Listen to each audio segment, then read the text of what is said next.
बिस्मिल्लाहिर्रहमानिर्रहीम। अस्सलाम वालेकुम नाज़रीन, आप यूट्यूब चैनल देख रहे हैं। मैं इमरान खान हूँ। फजलुर रहमान साहब की तकरीर जो है वो गले पड़ी हुई है सबके। फजलुर रहमान साहब के अपने भी गले पड़ी हुई है। उनके लोगों ने उनका बहुत साथ दिया। फजलुर रहमान साहब की पार्टी, उनके रहनुमा, उनके रिश्तेदार सारे उनके साथ खड़े हुए। सबसे ज़्यादा जो एतराज़ हो रहा है वो फजलुर रहमान साहब के एक जुमले पर हो रहा है। मुझे बहुत सारे लोगों ने पूछा कि जी आप बताएं ये जुमला ठीक है या गलत है। तो चले मैं अपना एनालिसिस भी आपको दे देता हूँ, क्योंकि मैं गुरेज कर रहा था इस चीज़ पे बात करने से, लेकिन क्योंकि बहुत सारे लोगों ने ये सवाल पूछा कि ये जो तकरीर में उनका एक जुमला है जिसमें वो कह रहे हैं कि अपने शहीदों का खून जो है वो हम पर एहसान ना चढ़ाओ। परवेज़ मुशर्रफ साहब का एक जुमला था कि भाई अगर फ़ौज में आए हो तो मरना मारना तो चलता ही रहता है।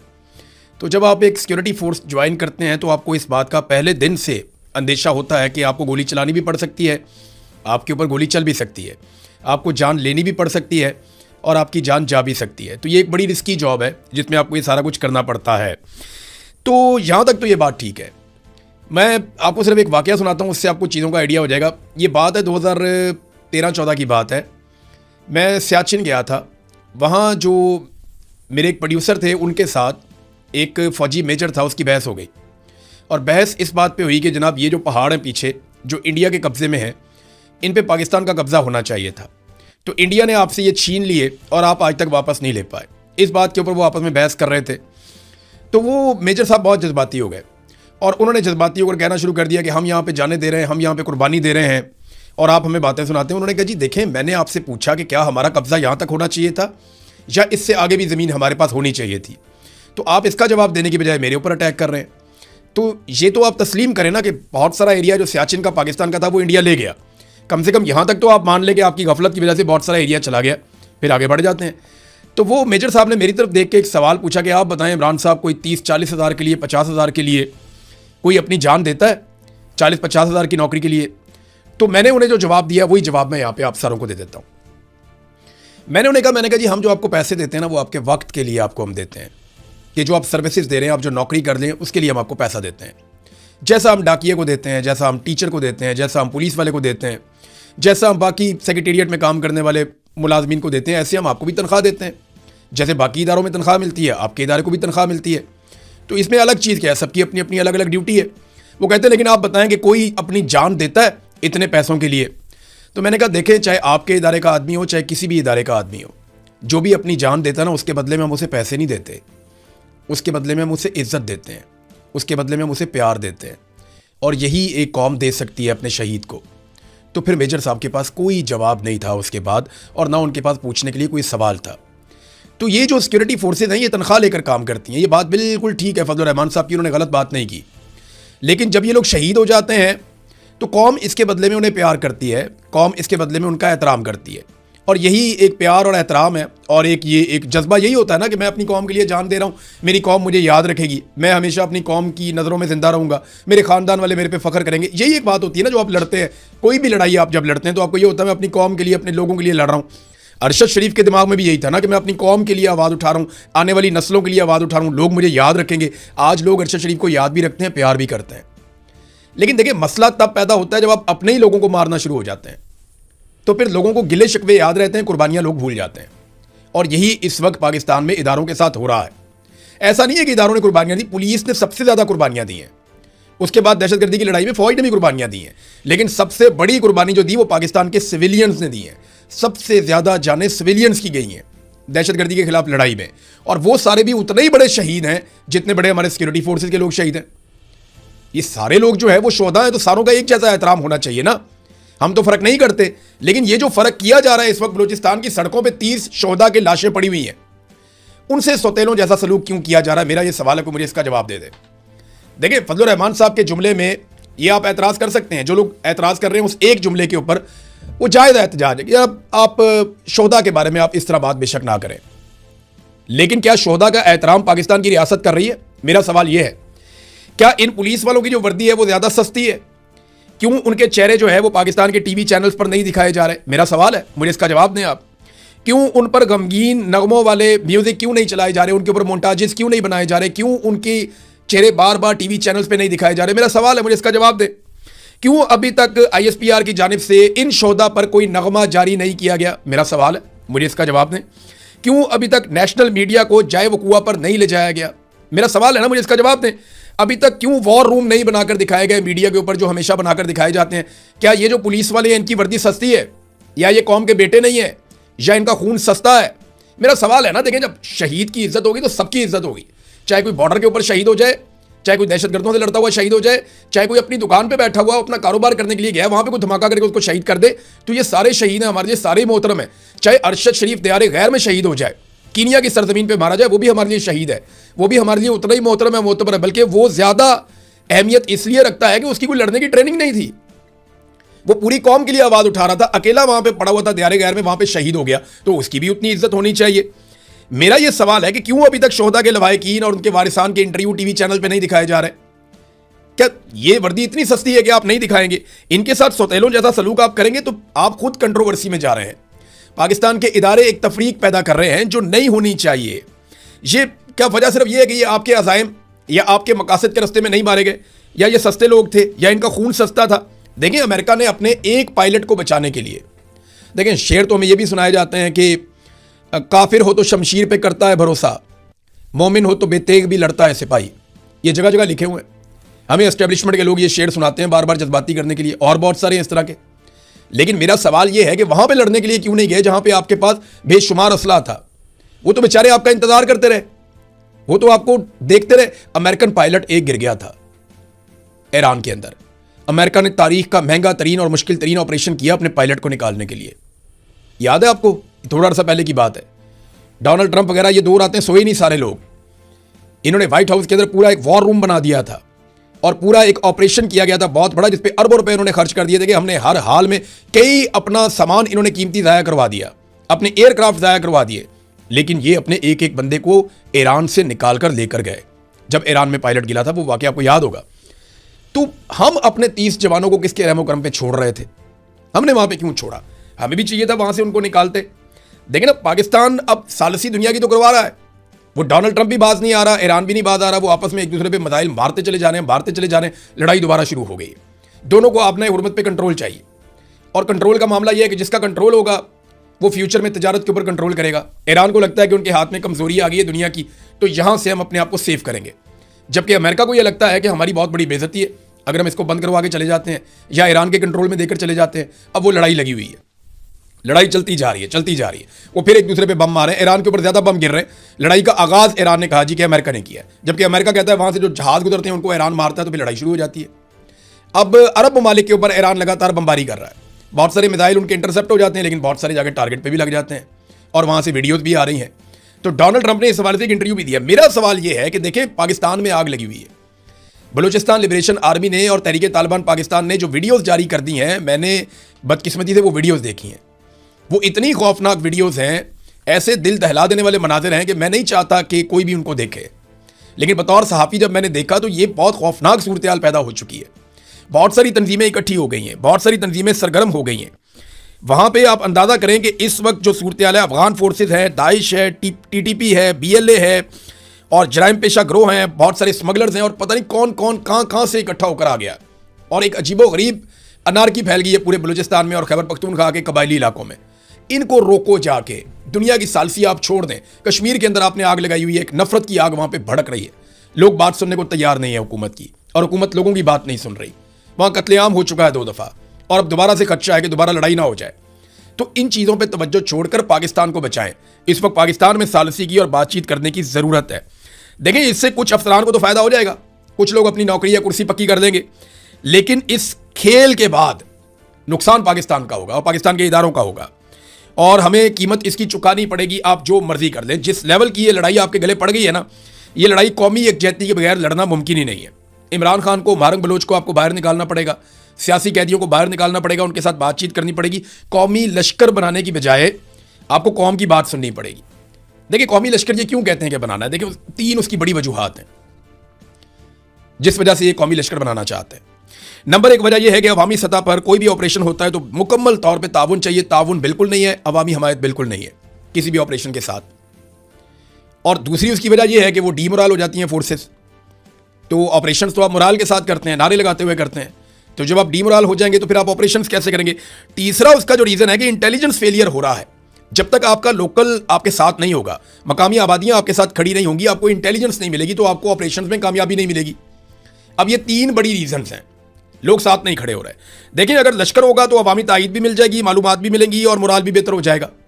अब ये लश्कर नहीं है तो ये भी नहीं हो रहा। अब लश्कर वालों के साथ प्रॉब्लम ये है कि वो जब भी लश्कर बना के लड़ते हैं, बाद में वो अकेले रह जाते हैं। जो लोग स्वात में, सिर्फ मैं आपको बता रहा हूं, लश्कर बनाकर लड़े थे, उनमें से दर्जनों की टारगेट किलिंग हुई है। और बहुत सारे सरदार जो फ्रंट पे लीड कर रहे थे और टीटीपी के साथ लड़ रहे थे, बाद में टीटीपी के साथ तो मामला तय कर लिया जनरल बाजवा ने। जनरल बाजवा ने आगे टीटीपी के साथ मामला तय कर लिए, और वो जो लोग लड़ते रहे वो बेचारे अपने घरों में से, देंगे ना, फौज तो एक इदारा है, उनके पास सिक्योरिटी है, उनके पास पूरा इंतजाम है, बख्तरबंद गाड़ियां हैं, बुलेट प्रूफ गाड़ियां हैं, जदीद वेपन्स हैं, टैंक्स हैं, हेलीकॉप्टर्स हैं, जेट्स हैं, हर चीज़ है उनके पास। बहुत बड़ी नफरी भी है, हर वक्त मुसल्लह अफराद साथ रहते हैं, उनके हथियारबंद लोग रहते हैं, वो हमेशा तैयार रहते हैं।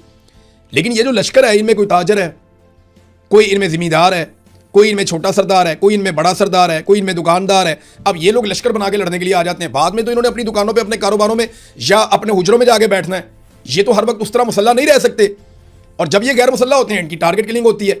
और जनरल बाजवा ने जैसे आकर सुलह कर ली, कल को एक और आएगा आके इनके साथ सुलह कर लेगा, लश्कर इन्हें मारेगा, बाद में आगे सुलह कर देगा, सुलह हो जाएगी, उनकी टारगेट किलिंग करेंगे, वो कबाइल आपस में कई दहाइयों तक फिर लड़ते रहेंगे। ये बड़ी बदकिस्मती है, और इस वजह से फजलुर रहमान साहब ने कहा कि नहीं, ये नहीं होना चाहिए। बहरहाल फजलुर रहमान साहब पे बहुत टिकाकर तनकीद हुई है, और फजलुर रहमान साहब का मौक़िफ़ ज़्यादातर जो है उनकी बात वो ठीक है, उनकी बात गलत नहीं है। लेकिन उनकी मज़ामत की वजह जो है ना फजलुर रहमान साहब की, वो कभी भी उसूली नहीं होती। उनकी मज़ामत की वजह ज़्यादातर वसूली होती है, और फजलुर रहमान साहब वसूली कर लेते होते हैं।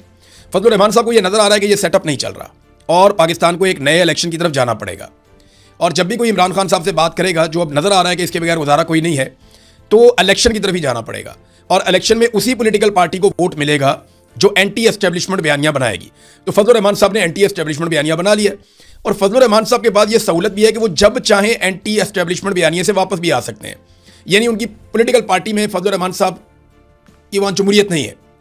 ऐसा नहीं है कि फजलुर रहमान साहब ने एक बात कह दी तो सारी पार्टी साथ खड़ी हो गई, और जब उन्होंने दूसरी बात की तो पार्टी खिलाफ होगी। वो नहीं होता, वो इमरान खान साहब की पार्टी में होता है, पीपल्स पार्टी में भी होता था, अब नहीं होता।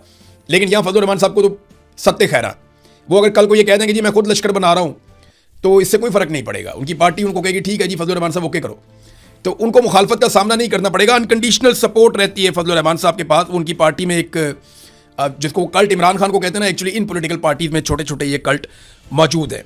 अब खैबर पख्तूनख्वा में और बलूचिस्तान में फजलुर रहमान साहब कहते हैं उनकी हुकूमत बन जाए, तो अवामी मकबूलियत के लिए थोड़ा एंटी एस्टेब्लिशमेंट होना पड़ेगा, और एस्टेब्लिशमेंट को ये सूट करेगा अगर फजलुर रहमान साहब की हुकूमत बन जाती है, या वो कुछ मकबूल हो जाते हैं, कुछ सीटें जीत जाते हैं, कोलिशन गवर्नमेंट भी बना लेते हैं, तो फजलुर रहमान साहब एस्टेब्लिशमेंट को सूट करेंगे इमरान खान की जगह पे, क्योंकि इमरान खान बहुत मुश्किल आदमी है। और देखें, जो लश्कर बनाने की बात हुई ना, वो फजलुर रहमान साहब से किसी ने नहीं कहा कि लश्कर बनाओ। फजलुर रहमान साहब की पार्टी के कुछ लोग हैं जो एस्टेब्लिशमेंट के बहुत करीब है पहले ही, उन लोगों को ये कहा गया है कि आप लोग लश्कर बनाएं। मैं उन लोगों के नाम भी जानता हूं जिनको कहा गया कि लश्कर बनाएं, और उन लोगों ने फजलुर रहमान साहब को ये बात बताई, और वो लश्कर बना भी लेंगे, क्योंकि उनकी ऐसी हैसियत है। इससे पहले ये वही लोग हैं जो आईनी तरमीम हो रही थी, उस वक्त भी फजलुर रहमान साहब से बागी हो रहे थे, तो ये लोग एस्टेब्लिशमेंट की ज़्यादा बात मानेंगे, फजलुर रहमान साहब की ये लोग बात नहीं मानेंगे। अच्छा, फजलुर रहमान साहब ने एक नया बयान भी जारी कर दिया है, और उस बयान में जो फजलुर रहमान साहब की बॉडी लैंग्वेज है ना, वो उसमें कुछ घबराहट नज़र आ रही थी। मैंने पहली दफ़ा देखा कि फजलुर रहमान साहब थोड़ा सा परेशान, उनके चेहरे पे परेशानी नज़र आ रही थी, क्योंकि बहुत तनकीद हुई फजलुर रहमान साहब पे। उनकी माजी में तारीफ़ें करने वाले लोगों ने भी तनकीदें की, और एस्टेब्लिशमेंट ने अपने सारे कारतूस चला दिए फजलुर रहमान साहब के ऊपर। दूसरी तरफ जो फजलुर रहमान साहब खुद हैं वो अवामी सतह पर ट्रेंडिंग कर रहे हैं। अब उन्होंने ये फैसला करना है कि उन्होंने अवाम के साथ खड़े होना है या वापस एस्टेब्लिशमेंट के कैंप में जाना है। इस वक्त जो टॉप 5 ट्रेंड चल रहे हैं उनमें एक है मौलाना की ललकार, दूसरा चल रहा है प्रोपेगेंडा छोड़ो अमन दो, तीसरा चल रहा है लश्कर नहीं खुद लड़ो, चौथा चल रहा है कि नेशन स्टैंड विद मौलाना, और 5वां चल रहा है मौलाना कदम बढ़ाओ। तो ये इस किस्म के 5 ट्रेंड जो हैं वो टॉप पे मौलाना फजलुर रहमान के चल रहे हैं। तो इन्होंने बड़ी कोशिश भी की कि मौलाना फजलुर रहमान के ट्रेंड ख़त्म किए जाएँ, और इस सिलसिले में ऐसे बेवकूफ़ लोग भी हैं हुकूमत में जिन्होंने मार्केटिंग कंपनियों से रब्ता कर दिया।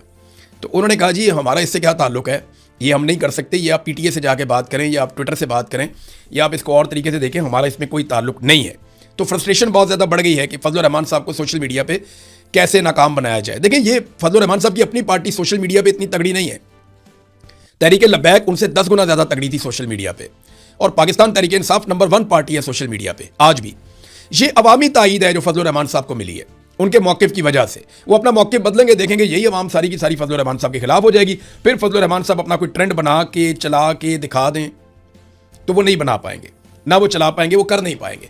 इमरान खान साहब के बारे में देखें, इनको अगर अमन लेकर आना है ना, तो जितने भी सियासी कैदी हैं उनको छोड़कर पाकिस्तान को एक नए इलेक्शन की तरफ लेकर जाना पड़ेगा और अवामी लश्कर बनाने की बजाय अवाम की बात सुननी पड़ेगी, अवाम को उनके हुकूक देने पड़ेंगे। फिर आप देखिएगा पाकिस्तान में आहिस्ता आहिस्ता अमन आ जाएगा और ये दहशतगर्द ये अकेले होते चले जाएंगे। अब इन दहशतगर्दों को सपोर्ट इसलिए मिल लेती है क्योंकि सिक्योरिटी फोर्सेस से लोग नाराज हैं, और वो नाराज इसलिए कि सिक्योरिटी फोर्सेस अपने ही लोगों पे गोली चला देती हैं। कश्मीर में आपने ये देख लिया, डी चौक में आपने ये देख लिया, मुरीदके में आपने ये देख लिया, 9 मई को आपने ये देख लिया। तो आप बार बार ये होता हुआ देख रहे हैं पाकिस्तान में, तो लोगों के अंदर अब रिजेंटमेंट पैदा हो गई है।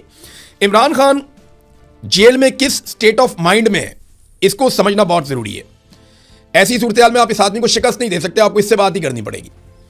जो अल्लामा राजा नासिर अब्बास साहब हैं, उन्होंने एग्जैक्टली वो अल्फाज बताए जो इमरान खान साहब ने उन लोगों से बोले थे जेल में, जब ये पेशकश लेकर गए थे इमरान खान साहब के पास कि आपको हम बनीगाला में शिफ्ट कर देते हैं। ये बहुत बड़ा इंकशाफ है, पहली मरतबा हुआ, मैं आपके सामने रख देता हूं।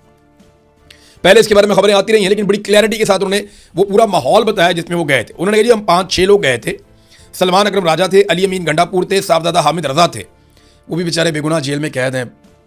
साहबजादा हामिद रजा एक मुहब्बे वतन पाकिस्तानी है, देखिए उसको जेल में डाला हुआ सिर्फ इसलिए कि तुम इमरान खान की मुखालफत क्यों नहीं करते, और वो भी सजा काट रहे हैं बीमार होने के बावजूद। उनकी कभी मुलाकातें बंद कर देते हैं, कभी उनका इलाज नहीं करवाते, तो उनके साथ सख्त ज्यादती की जा रही है साहबजादा हामिद रजा साहब के साथ भी। तो इमरान खान ने इन लोगों को क्या कहा था जाते ही? इमरान खान ने कहा कि पहले मेरी बात सुनो, मैंने बनीगाला नहीं जाना है, मैंने कोई कंप्रोमाइज नहीं करना है।